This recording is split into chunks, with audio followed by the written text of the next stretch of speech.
ijazahnya disorot gitu. Kalau lu punya ijazah tapi nggak punya keahlian dan lain sebagainya gitu kan, ijazah hanya bukti legitimasi bahwa lu pernah belajar di dunia ini, sesuai yang ijazah tertera itu, tapi fakta lapangannya lu buruk misalnya atau fakta kinerjanya lu buruk, ya lu cuma diterima paling cuma 1 bulan, habis itu lu dipecat dan selesai gitu kan. Dan itu pun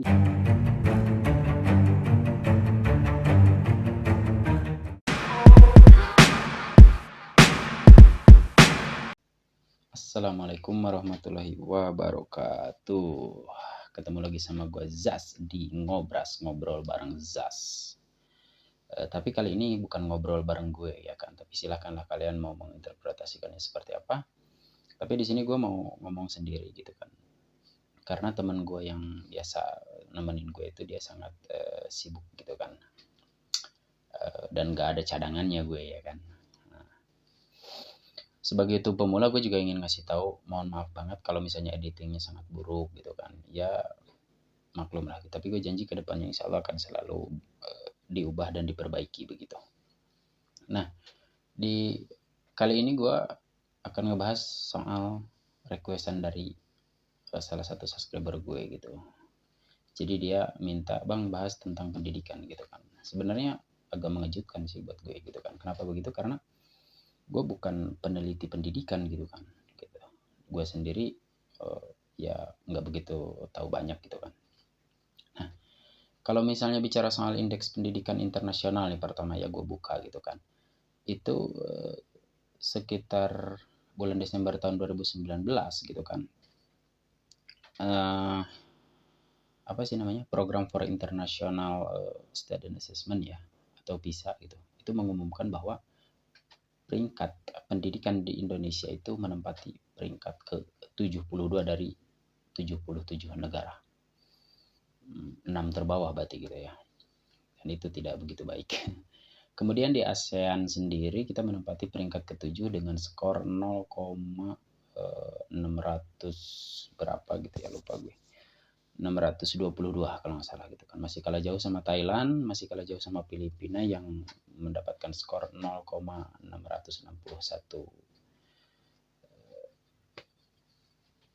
Ya, 661 gitu.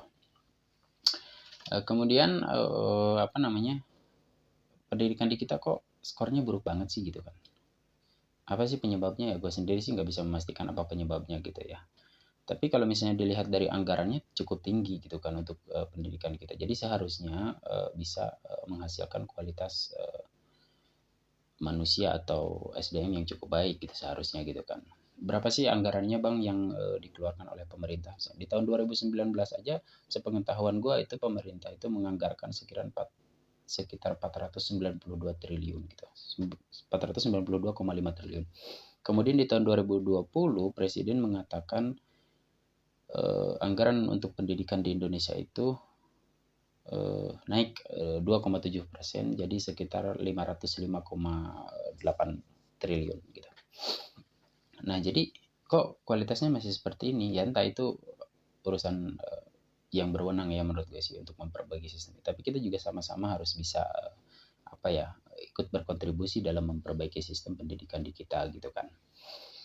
Nah, setiap tanggal 2 Mei kita memperingati Hari Pendidikan di Indonesia gitu kan. Itu juga diambil dari hari kelahirannya Ki Hajar Dewantara ya kalau nggak salah gitu.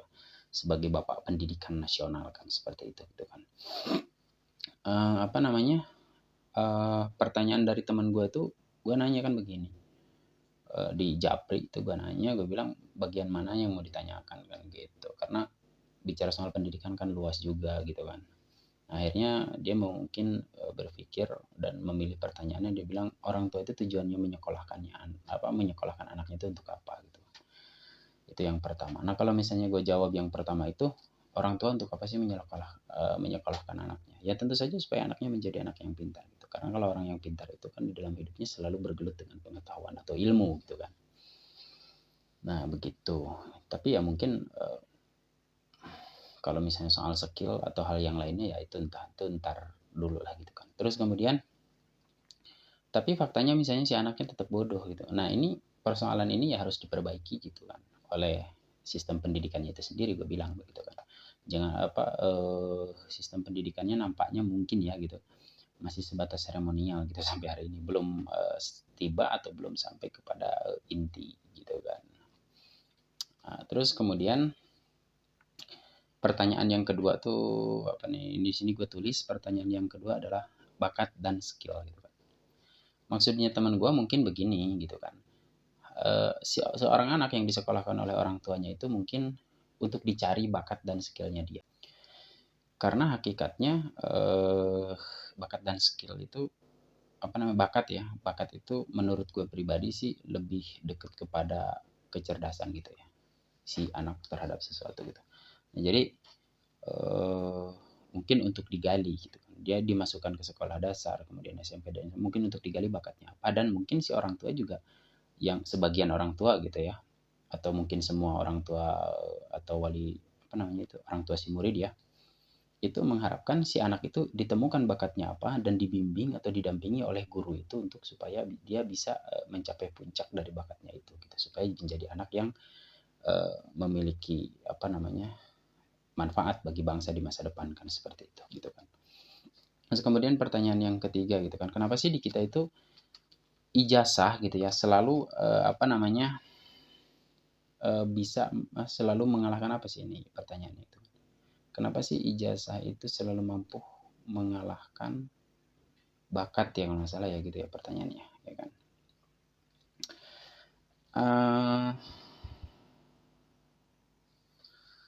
Kalau misalnya bicara soal ijazah dan bakat, kayaknya sih ya mungkin beberapa orang sih masih menemukan hal semacam itu. Maksudnya begini, kenapa ya gitu kan, orang yang berbakat juga belum tentu bisa mendapatkan pekerjaan, atau misalnya belum tentu dia bisa mendapatkan jalan atau kesempatan untuk dia bisa sukses gitu kan.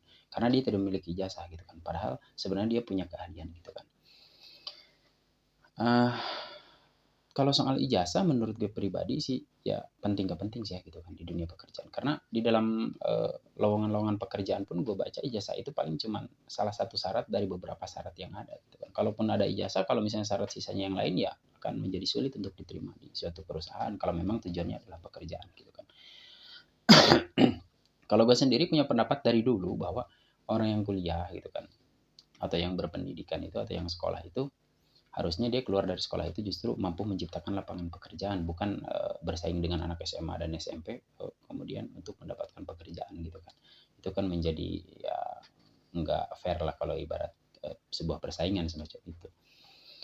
Nah terus skill bisa dikalahkan oleh ijazah? Gue rasa sih tidak gitu, tergantung gitu ya. Ijazah itu sendiri kalau menurut gue lebih berfungsinya itu kepada hal-hal yang seperti mungkin mau masuk kepolisian itu penting ijazah gitu.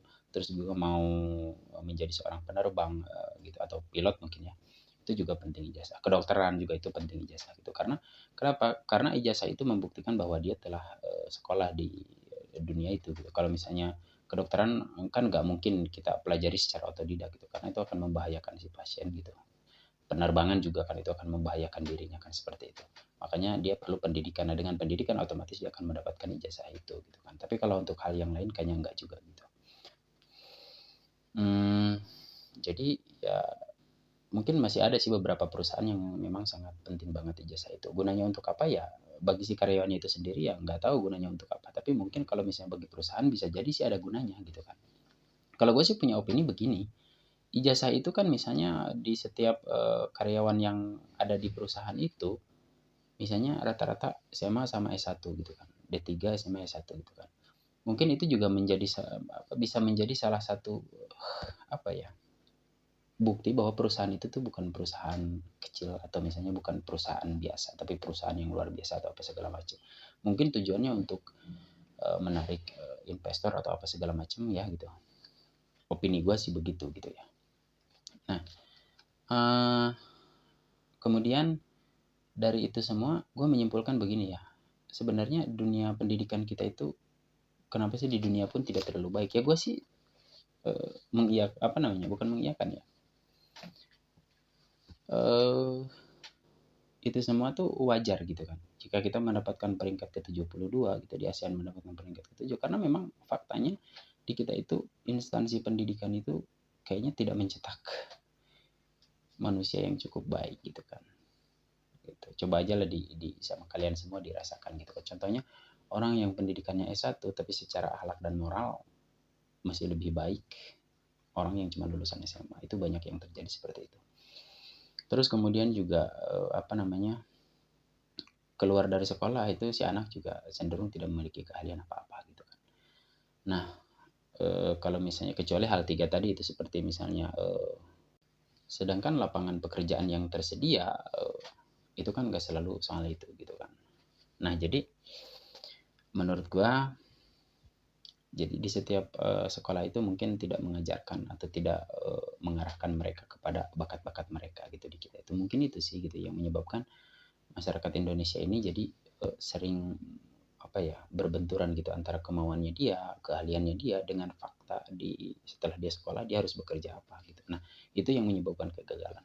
Misalnya kalau si anak hobinya nyanyi gitu, tiba-tiba dia karena dia tidak diarahkan ke situ gitu kan untuk menjadi seorang musisi yang handal atau apa segala macam. Tapi dia lebih diarahkan misalnya kepada bidang politik gitu atau misalnya penerbangan atau misalnya kedokteran atau misalnya kepolisian atau misalnya olahraga gitu kan. Nah, tentu akan menjadi olahragawan yang buruk gitu kan. Toh dia hobinya menyanyi gitu kan. Kan kita juga bisa bayangkan kalau misalnya seorang penyanyi gitu kan. Misalnya Krisdayanti gitu kan. Krisdayanti itu atau jangan perempuan deh, kita ambil misalnya Anang gitu kan. Anang itu misalnya dia bakatnya menyanyi gitu kan ya. Tapi diarahkan untuk menjadi olahragawan, menjadi pesepak bola gitu kan. Sedangkan Bambang Pamungkas dia senang olahraga, terus kemudian bagus di dunia sepak bola, terus diarahkan untuk menjadi seorang penyanyi. Ya tentu saja Indonesia akan makin rusak gitu kan. Dan mungkin salah satu yang menjadi penyebab kerusakannya di kita ini atau misalnya buruknya SDM di kita ini ya mungkin karena itu tadi gitu kan. Begitu anak itu masuk sekolah tidak dicari bakatnya dia di mana dan didampingi, diarahkan sampai dia menjadi tiba kepada puncak bakatnya itu gitu supaya dia menjadi orang yang bermanfaat gitu kan. Padahal kalau kita mau ngelihat kepada undang-undang nomor berapa sih gua lupa gitu ya, itu ada undang-undang tentang pendidikan tahun 2003 nomor 20 lah ya kalau nggak salah. Di tahun 2007 itu di situ undang-undang itu juga menegaskan gitu kan gitu bahwa pendidikan itu memang dirancang dan direncanakan untuk membuat hasil gitu kan untuk menghasilkan generasi yang berakhlak baik, bermoral, kemudian juga tanggap terhadap perubahan zaman gitu ya, di akhir kalimatnya seperti itu gitu. Nah, sekarang di era 4.0 ini kan kayaknya masyarakat atau misalnya anak-anak didik hasil pendidikan itu kayaknya kayak kurang ini gitu kan. Kayak kurang tanggap gitu terhadap perubahan ini gitu kan. Sama kayak misalnya sekarang tuh di daerah-daerah aja orang udah tahu handphone, udah punya handphone gitu, bahkan udah ada yang punya laptop dan sebagainya. Tapi cara pengoperasiannya dengan bijak itu mereka masih belum paham gitu kan. Hal itu yang juga menyebabkan mungkin akibat ya dari lemahnya pendidikan gitu gua rasa gitu kan.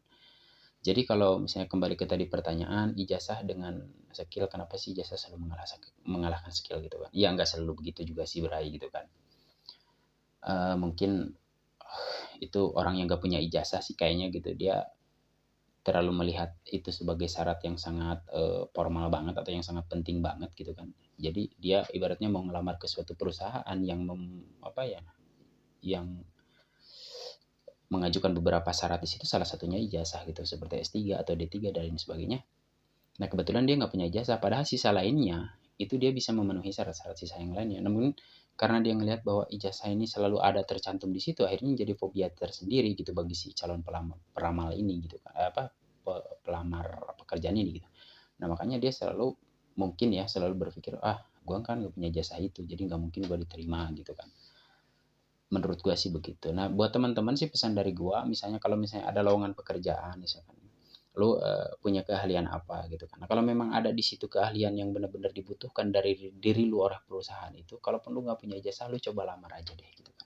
Lu coba ngelamar perusahaan itu, lu tinggal jujur aja bahwa lu nggak punya ijazah gitu ya. Tetapi yang dibutuhkan dari perusahaan itu misalnya skill lu gitu kan. Lu tinggal sampein, tapi gue punya skill bla bla segala macam seperti itu. Gitu. Mungkin perusahaan akan mempertimbangkan itu semua dan akan menerima lu gitu kan.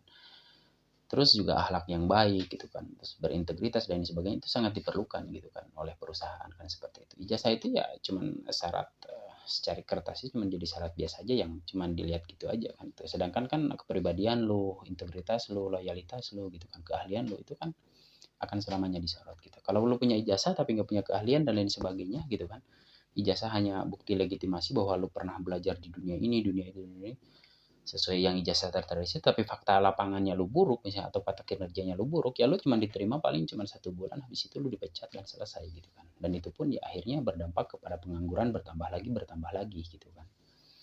Oke, cukup segitu dari gue ya. Sorry tadi agak kepotong biasa.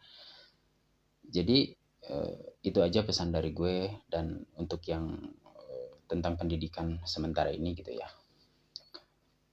Mungkin nanti di segmen lainnya gue bisa jelaskan lagi yang lebih gitu, atau misalnya lu di kolom komentar nanti juga lu bisa nambahin apa segala macam gitu, silahkan gitu kan.